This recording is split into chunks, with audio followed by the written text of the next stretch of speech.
Ever wonder what Warren Buffett's notes look like when he's checking out a company? Oh, that'd be fascinating. Well, we're kind of doing that today with Oracle Corporation.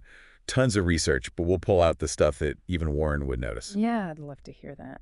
Hit that subscribe button if you want more deep dives like this. Today, we're using Deep Dive into Oracle Corporation to understand their business, their management, financials, and where they fit in the market. Okay, sounds good. Oracle's been around forever, but they're not just sitting back. They've got to change and adapt in the tech world. Yeah, it's a fast-moving world. Our source material really gets into how they've done that, starting with their core business. What really struck me is Oracle's not just software anymore. They're doing a whole bunch of tech stuff. Yeah, they've built this huge tech, ecosystem, I guess you could say. Right. Everything from software licenses to cloud services, hardware, even consulting. So they're bringing a lot of different revenue streams. That's got to be how they hit $53 billion in revenue in 2024. Wow, $53 billion. Okay, that got Warren's attention. But it's not just about size. What are the products and services bringing in that money? Well, everyone knows them for their database software, the Oracle database. That's their big thing. Right, it's what they're known for. But they've expanded so much. Cloud infrastructure services, like renting powerful computers whenever you need them. Okay, so like on-demand computer power. Exactly. Yeah. Platform as a service, or PaaS. PaaS. That's like a complete toolkit for developers for building and running applications. Okay, so like the tools to build stuff. Yeah. And then there's software as a service, SaaS. SaaS. They're offering those ready-to-use applications for businesses like CRM or financial software. So all those software tools that businesses need, they're like covering every need. Yeah, trying to be a one-stop shop. How does this all fit into the tech landscape?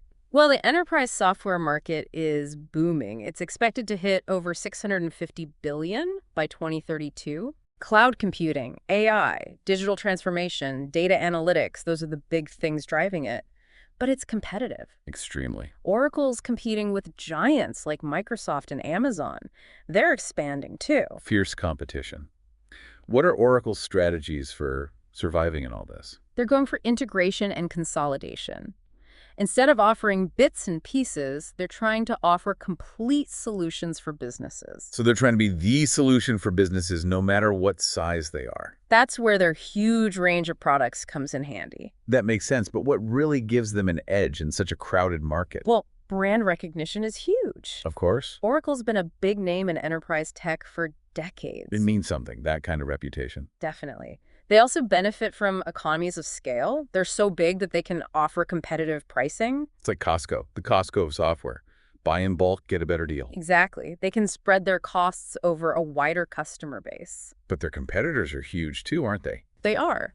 But Oracle also has this thing called the network effect.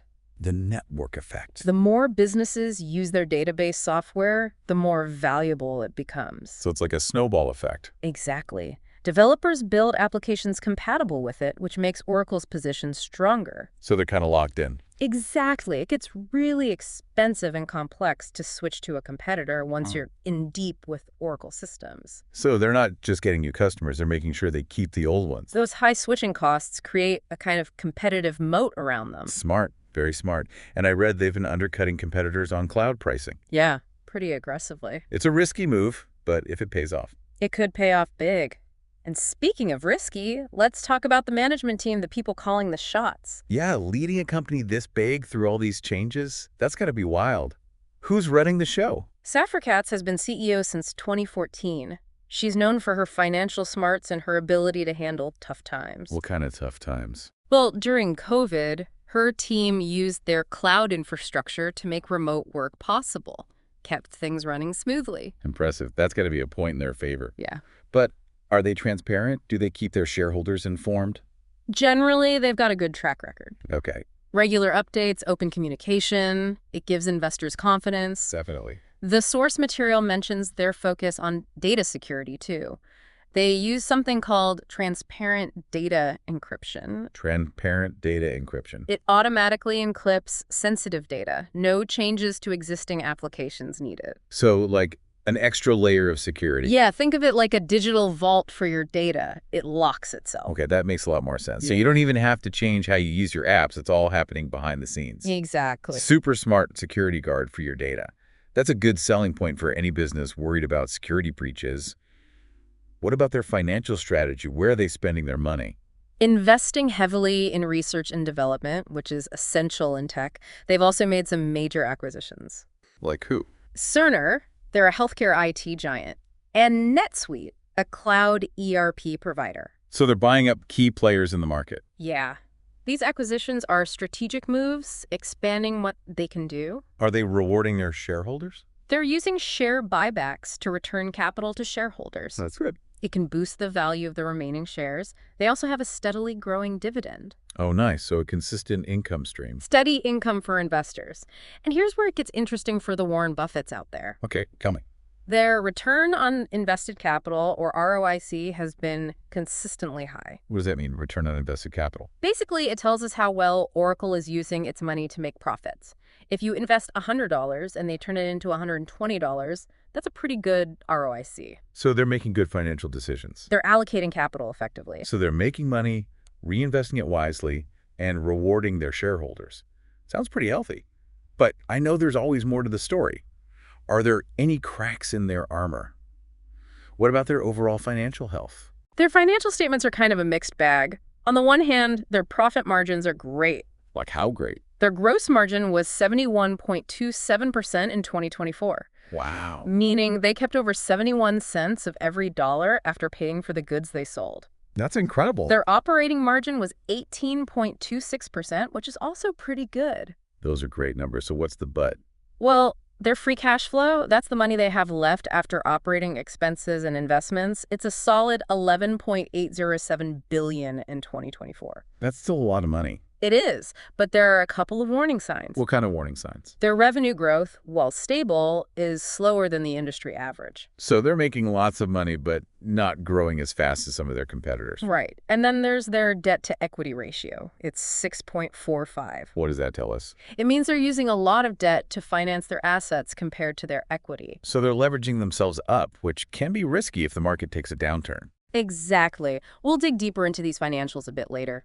But before we do, we've got a ton of extra info and sources linked below. Yeah, check out those links and do your own deep dive. Do some research. And while you're there, let us know in the comments which stock you'd like us to analyze next. Love getting those suggestions. Okay, in this first half, we've unpacked Oracle's business model, leadership, and given you a look at their finances. Still lots more to cover. There's more. Oh, yeah. In the second half, we're diving into market sentiment, breaking down their ownership structure, and wrapping it up with a SWOT analysis to see their risks and opportunities. Okay, so stay tuned. There's a lot more to uncover in our deep dive into Oracle. Welcome back to our deep dive into Oracle Corporation. Okay, so let's talk market sentiment. How's Wall Street feeling about Oracle? Bullish or bearish? Overall sentiment's pretty optimistic. Their stock price has been hitting record highs, and analysts are giving them a moderate buy rating. So it sounds like the market is expecting Oracle to keep doing well, but we were talking about their slower revenue growth and all that debt. Are investors overlooking those risks? Well, investors seem to be focusing on their strong financials, Which are? particularly their consistent profitability. They also see a lot of potential in the cloud services business. Makes sense. Cloud computing is really hot right now. Yeah, it is. Are there any analysts disagreeing with that, though? Anyone waving red flags? Yeah, there are always some, yeah. Some analysts are pointing to the gap between the average price target and the current stock price.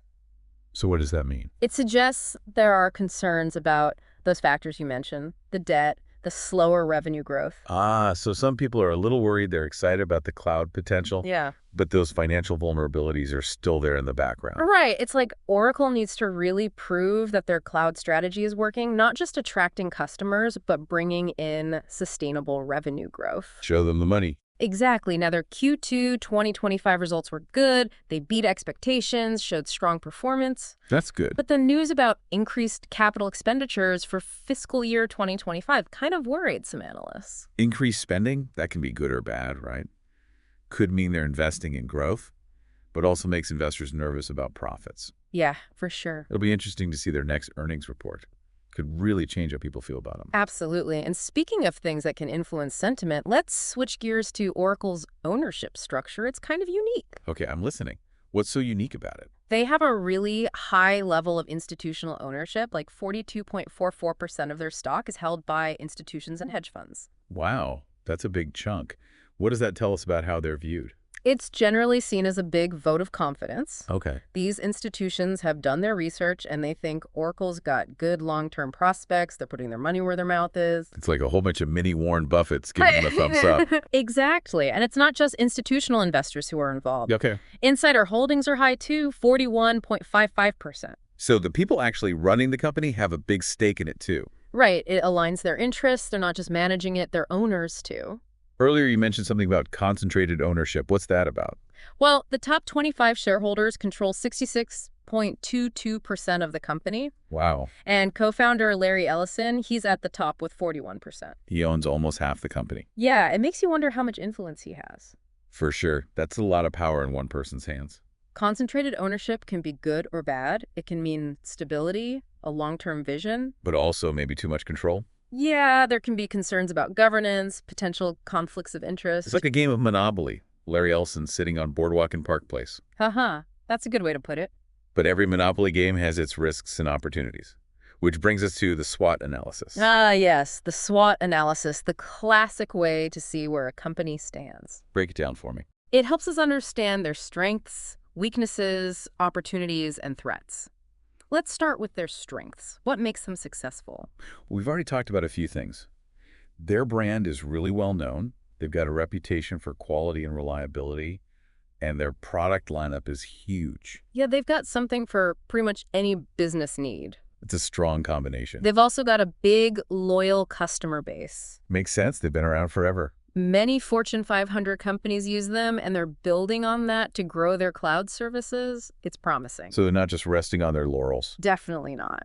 Now, every company has weaknesses. What are Oracle's? Well, we've talked about that high debt-to-equity ratio. That's got to be a concern. It is. It limits their flexibility, Right. makes them vulnerable if the economy takes a hit. It's like carrying a heavy backpack. It's fine on level ground, but try climbing a hill with it. So if things go bad, they'll really feel that debt. Exactly. Their revenue growth being slower than the industry average is also worrying some analysts. Yeah, they're big. It's hard to turn a big ship around quickly. Right. And they're still pretty dependent on their old business lines, which could make it harder to fully embrace cloud computing and AI. It's like trying to teach an elephant to dance. Uh-huh. Yeah, something like that. But let's talk about opportunities. What are the good things on the horizon for Oracle? The cloud computing market keeps growing. That's a huge opportunity. They're already in that space, right? They are, but there's still so much room to expand. And they're investing in AI, which is going to be huge. AI is the next big thing. Everyone's talking about it. Oracle has the resources and the knowledge to be a leader in AI. So they're riding the cloud wave and getting ready for the AI tsunami. Exact. But there's always a flip side. What are the threats they need to worry about? Competition is fierce in the cloud market. They're up against Microsoft and Amazon. They've got deep pockets, and they want to win. That's tough competition. And an economic downturn would hurt, especially with all that debt. And we can't forget cybersecurity, data breaches are happening all the time. Oracle's got tons of sensitive customer data. They must be a big target. They are. And then there's regulation. Data privacy laws are always changing. It's a lot to keep track of. Oracle needs to stay ahead of the game, or they'll face fines and damage to their reputation. Okay, so taking all of this into account, what's the final verdict? Is Oracle going to be successful, or are they heading for trouble? That's a tough question. There's no easy answer. Every investor wants to know, should they buy, sell, or hold? Right. It depends on your investment strategy and how much risk you're willing to take. Give me an example. Let's say I'm a cautious investor. I want steady growth and low risk. If you're really risk averse, Oracle might not be the best fit for you. So not a Warren Buffett type of investment. Probably not. That debt and the slow growth might make you nervous. Makes sense. What if I'm an investor who's comfortable with more risk, someone looking for big gains? Then Oracle might be more appealing.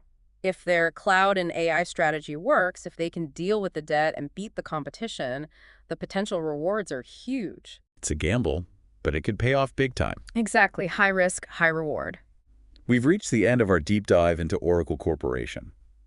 Hopefully we've given you a better understanding of this company. Yeah, it's a complicated one. We've explored their business model, financials, leadership, how the market views them, and even their future. Lots to think about. But remember, we've just scratched the surface. Explore the links in the description, do your own research, and come to your own conclusions. It's a good idea. The world of finance is always changing. That's for sure. The more informed you are, the better decisions you'll make. Definitely. And if this deep dive has made you curious about other companies, let us know. Yeah, we want to hear from you. Leave a comment below. Tell us which stock you want us to analyze next. We're always looking for our next challenge. And don't forget to hit that subscribe button so you don't miss future episodes of the Deep Dive. We're analyzing a new company every week, finding those hidden gems, the risks, and everything in between. We're here to help you become a more informed investor, one deep dive at a time. So until next time, keep learning, keep exploring, and keep diving deep.